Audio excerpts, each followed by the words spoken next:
psychanalyste autrichien Sigmund Freud, l'un des fondateurs de la psychanalyse, avec Carl Gustav Jung, quand l'être humain sort du ventre de sa mère à la maternité, il va connaître 3 stades d'évolution avant de devenir un adolescent et plus tard un adulte. La théorie freudienne parle du stade oral, du stade anal et du stade phallique. Au stade oral, l'enfant est caractérisé par le plaisir de la bouche. Il a tendance à ramener à sa bouche tout ce qu'il trouve en chemin. Donc l'enfant, littéralement, est vraiment organisé autour du goût par la langue de tout ce qu'il peut trouver. Vous allez observer que les petits bébés, il attrape ce micro, il va le mettre dans sa bouche, il attrape le coude de sa mère, il le met dans sa bouche, il attrape le vêtement de sa mère, il le met dans sa bouche, il attrape une couche, il la met dans sa bouche. Quoi qu'il trouve, l'enfant a tendance à le rapporter à sa bouche. Freud appelle cela le stade oral. Or, ce stade oral, c'est un stade de dépendance, en fait, envers le sein maternel. C'est la période de la vie de l'enfant où le sein maternel est vraiment l'intermédiaire qui lui permet de retrouver la paix, la tranquillité. Quand il tète le sein de sa mère, il retrouve un équilibre. Il se sent en fusion avec l'univers tout entier. Le stade oral. Et Freud fait remarquer que l'enfant va devoir grandir parce que sa mère et son père, ses parents finissent par lui imposer un refoulement, un moment difficile, ce qui s'appelle le sevrage. Tu ne têteras plus ta mère. Oui, un jour arrive où elle ne te donne plus le sein. Et là, c'est le sevrage. Tu es obligé donc de refouler, d'être frustré de ton désir de téter ta mère, de boire le lait naturel qu'elle te donne. Plus tard, l'enfant va affronter un nouveau défi, c'est le défi de la propreté. Savoir retenir ses urines et ses matières fécales, ses excréments. Ça s'appelle le stade anal, caractérisé par le développement de ce qu'on appelle la fonction sphinctérienne, c'est-à-dire les muscles qui permettent de contrôler la miction et la défécation. Les muscles qui permettent de contrôler l'émission de l'urine et l'émission des excréments. On apprend à l'enfant à les contrôler parce qu'on veut que l'enfant devienne propre. On se prépare à l'envoyer, vous le savez, dans les sociétés occidentales. Là, on approche déjà les 3 ans, on se prépare à l'envoyer à l'école. Bon. L'enfant va donc apprendre à retenir ses matières urinaires et fécales. C'est une nouvelle source de souffrance pour lui, mais c'est une source d'introduction à la vie sociale, puisque pour vivre en société, il faut être propre. Le 3e stade, c'est le stade phallique, quand l'enfant va découvrir qu'il est un petit garçon, et qu'un petit garçon est différent d'une petite fille, et que l'enfant va, selon Freud, développer une tendance à vouloir remplacer son père auprès de sa mère, ou remplacer sa mère auprès de son père, et que finalement il va y avoir un choc à cet âge-là qu'on appelle le complexe d'Édipe ou d'Électre, quand le père va dire au petit garçon, mais cette femme elle est à moi, toi va dans ta chambre, je ne veux plus te voir dans notre chambre, ou quand la mère va dire à la petite fille, mais cet homme il est à moi, il n'est pas à toi, je ne veux plus te voir dans notre chambre.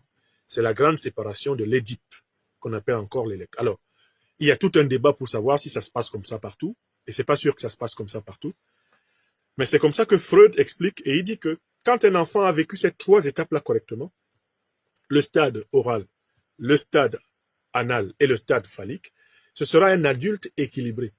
Mais quand ça s'est très mal passé, ce sera un adulte déséquilibré. Alors, quand il est déséquilibré, il développe des maladies mentales légères, qu'on appelle des névroses. Et quand ça s'aggrave, ça devient des psychoses, c'est-à-dire des choses qui sont proches de ce qu'on appelle la folie, la démence, des crises maniaco-dépressives, etc. Bon, ça, c'est une petite lucarne sur la psychanalyse freudienne. Mais revenons au comportement des dirigeants africains envers les fonds d'aide des pays européens, des pays occidentaux, asiatiques, bref, des pays étrangers. Quelle est l'habitude des dirigeants africains? Il y a certains dirigeants qui ont pris l'habitude d'avoir la bouche ouverte, comme l'enfant au stade oral. Hein? Comme ça. Hein? Mettez seulement. On en connaît un dont nous avons parlé, le spécialiste de la Digba dette, le Digba endetteur, Ouattara Draman, le satrape reptilien venu de Sendou pour troubler la paix des Ivoiriens. Tout son travail, c'est « hein ». Mais donnez-nous ça aussi. 18%, non, c'est pas grave. On va rembourser dans 50 ans. Donnez. Donc, il y a des dirigeants africains qui ont la bouche ouverte comme ça, sur l'aide étrangère. Et toute leur politique étrangère consiste à prendre un avion pour aller mendier des aides. Et ça contribue à donner de l'Afrique une image tellement triste. Une image de continent de mendiants. Voilà un autre qui se lève, Biya. Il a passé tout son temps à endetter le Cameroun. Endetté. L'endettement du Cameroun est comparable à celui de la Côte d'Ivoire. Un endettement exponentiel, aveugle. Monsieur s'en va à Washington et lui aussi dit, on nous prête l'argent avec des taux prohibitifs. Son gros français là veut dire quoi, Paul Biya? Ça veut dire tout simplement qu'il est allé prendre de l'argent sur le dos des générations actuelles et futures du Cameroun, en sachant très bien qu'il ne pourra pas rembourser. Prohibitif, un taux prohibitif, c'est-à-dire c'est un taux qu'il est interdit d'accepter. Parce que quand tu acceptes le taux là, tu t'es pendu tout seul. Tu t'es mis une corde au cou. Et que les crédits que des États prennent ressemblent au terrible crédit revolving, que j'appelle volontiers le crédit revolver. Et quand tu prends ce genre de crédit là, c'est comme si tu te tirais une balle à la tête. Parce que ce sont des crédits qui sont donnés de telle façon que tu as besoin à un moment donné d'un autre crédit pour rembourser le crédit. Ensuite, tu as besoin d'un crédit pour rembourser le crédit, et tu te retrouves très vite en surendettement.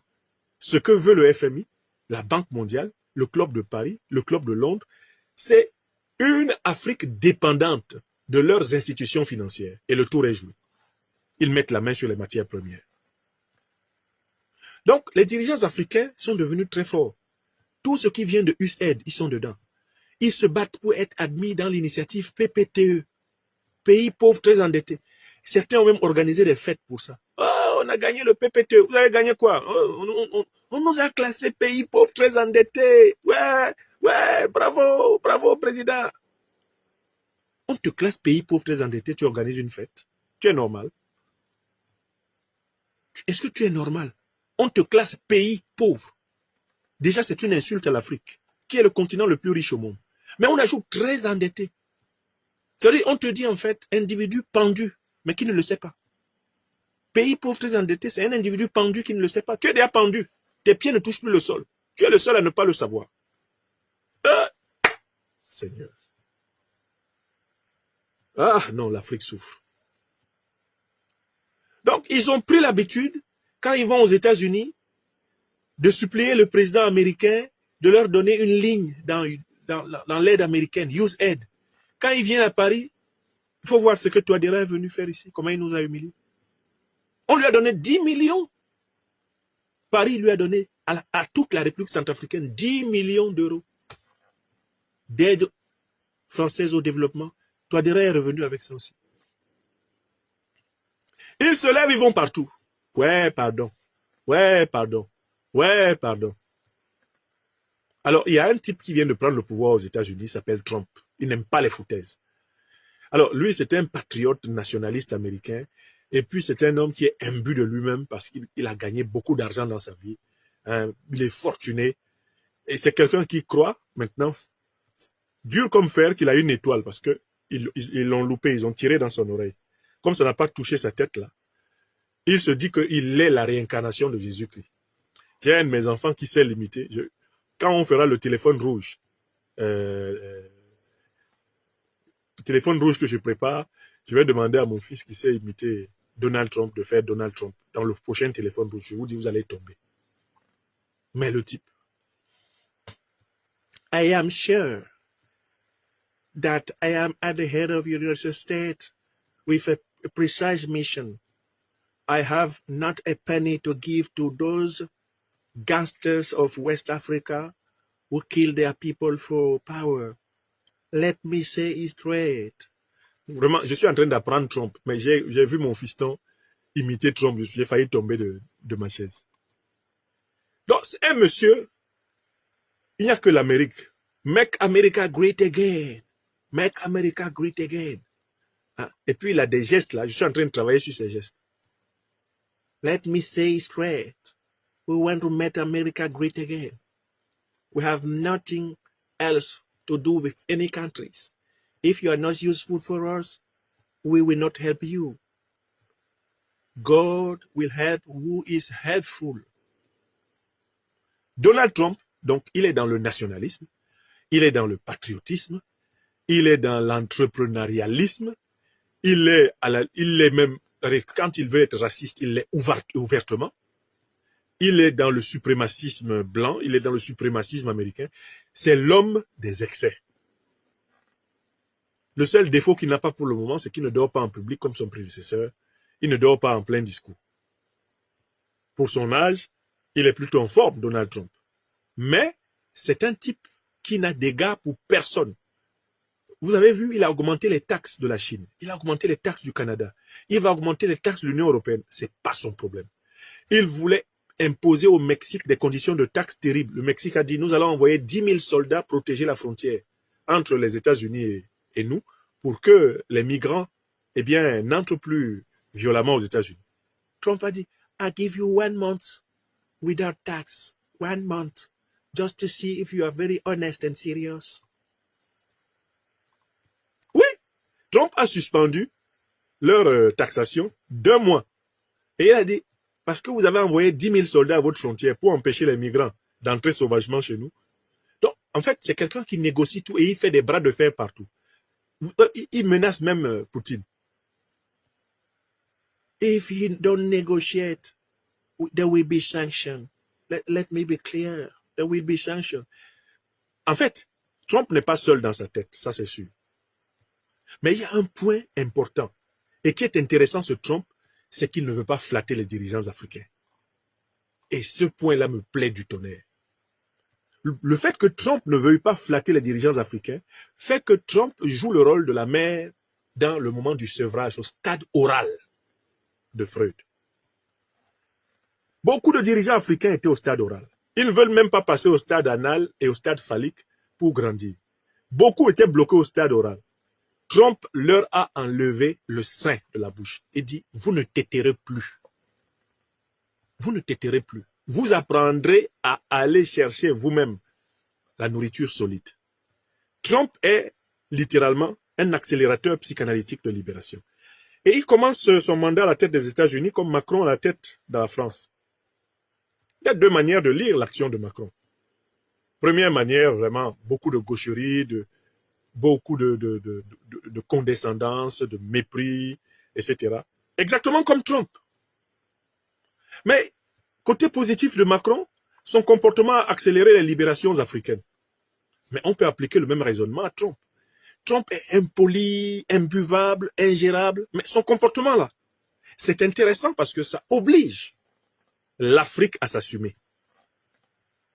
Si quelqu'un pouvait me donner le pouvoir d'influencer les idées de Trump, je l'influencerai pour qu'il coupe tout paiement à l'Afrique. Imaginons ce qui peut se passer si vraiment Trump ne veut rien donner du tout aux Africains. Il veut, si Trump devient de plus en plus dur envers les Africains, ça c'est très bien parce que ça permettra aux pays africains qui ont des bases militaires américaines de leur demander gentiment de partir. Comme les Nigériens l'ont fait, comme les Tchadiens l'ont fait, comme les Sénégalais doivent le faire, comme les Gabonais doivent le faire, les Camerounais, les Équato-Guinéens. Tout le monde, Yankee, go home. Mais il faut que Trump soit dur envers nous, Africains, pour que nous soyons suffisamment fermes pour nous libérer de la domination américaine. Écrivez ça. Tilana Yomi. C'est ce qu'on appelle la relation dialectique. Il faut que Trump, là, soit très dur envers nous, les Africains, pour que nous nous libérions de la domination américaine. C'est ça qui va donner la sortie des troupes impérialistes américaines du sol africain. C'est ça qui va donner, j'espère que vous vous en rendez compte, la fin de la suprématie du dollar en Afrique. Parce que si nous sommes des shithole countries, si on est tous des pays de merde, mais voilà, on peut se passer du dollar, non? Qu'est-ce qu'un pays de merde fait avec le dollar? Prenez votre dollar. On est des pays de merde, prenez aussi vos crédits. On est des pays de merde, prenez votre Internet. On est des pays de merde, bon, allez chez vous. Donc, ce qui est très intéressant, paradoxalement, c'est qu'un dirigeant comme Donald Trump est un accélérateur paradoxal de libération des pays dominés. Nous, Africains, devons savoir jouer de cette grossièreté, jouer de cette dureté. Nous devons savoir jouer de cette indifférence, de ce cynisme. Nous devons transformer cela en une aubaine. Sur les livres de mathématiques de mon adolescence, un docteur en mathématiques de mon pays natal, Jean Concam, avait écrit une phrase qui m'est restée dans l'esprit. Sur tous ces manuels de mathématiques, il était écrit « Ou bien les difficultés brisent un homme, ou bien elles achèvent de le rendre plus fort. » Ou bien les difficultés brisent un homme, ou bien elles achèvent de le rendre plus fort.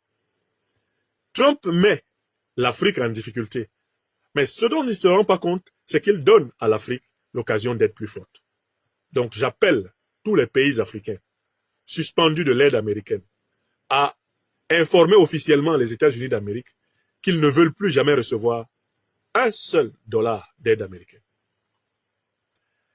Les pays africains à taxer les marchandises, eh bien, qu'ils vendent vers l'Europe, vers l'Amérique, de telle façon qu'ils compensent, eh bien, les taxes qui leur sont imposées pour ce qu'ils prennent en compte dans cette partie du monde. L'ère de la réciprocité a sonné et l'Afrique ne doit pas se morfondre. J'ai vu la déclaration du Premier ministre sénégalais, Ousmane Sonko, dans laquelle celui-ci soulignait l'importance d'aller vers l'autonomie. Mais, contrairement à ce que les partisans de Sonko disent, il se plaignait du fait que Donald Trump ait interrompu un programme de plus de 300 milliards de francs CFA qui devait permettre au Sénégal eh bien, de résoudre certains de ses problèmes. Bien qu'Ousmane Sonko, en effet, ait pris cette suspension d'aide comme un argument pour le renforcement de la souveraineté, il s'en est plaint. Je recommence. Et là, j'appelle aussi les partisans de Sonko et Diomaye à arrêter d'être de mauvaise foi sur les réseaux sociaux. Ils se sont mis à dire partout qu'on avait tordu les propos de leur patron et qu'il fallait citer la totalité de ses propos. Mais pourquoi est-ce qu'on est obligé de citer la totalité de ses propos? Dès lors qu'on veut simplement souligner le fait que il est allé jusqu'à exprimer une douleur. Il faut, en réalité, dans ces moments-là, exprimer plutôt une joie. Les dirigeants africains devraient sortir et dire « Nous félicitons les États-Unis de nous avoir libérés de notre dépendance envers eux. Nous les félicitons pour nous avoir libérés de notre dépendance envers eux. Et nous leur demandons de continuer ainsi. Même dans 3 mois, nous ne voulons plus recevoir leur aide. » J'espère qu'il y aura des pays africains pour dire cela aux États-Unis. Parce que si vous pouvez vivre 3 mois sans les États-Unis, mais vous pouvez vivre 3 mois de plus encore. Mais vous pouvez vivre 3 mois de plus encore. Mais vous pouvez vivre 1 an, 2, 3, 1 siècle. Et c'est ce qui se passait avant que les États-Unis ne naissent au XVIIIe siècle. Les États-Unis, là, sont nés au XVIIIe siècle. Oui ou non? Mais l'Afrique était là avant toutes les autres civilisations. Comment le berceau de l'humanité, la civilisation la plus ancienne, peut-elle avoir peur que ses succédanés, ses descendants ne l'aident plus? C'est incongru. Africains, dirigeants africains, sautons sur l'aubaine de la suspension de l'aide américaine pour renforcer notre autonomie et prenons cette suspension d'aide comme une bonne nouvelle. C'est très bien. Ils auraient dû y penser plus tôt. La première chose, abonnez-vous à cette page, cliquez sur le bouton s'abonner qui s'affiche juste en bas. Et la deuxième chose, cliquez sur la cloche de notification pour ne rater aucune des vidéos que je publie ici très régulièrement. Retrouvez KDW Africa sur YouTube, Facebook, TikTok.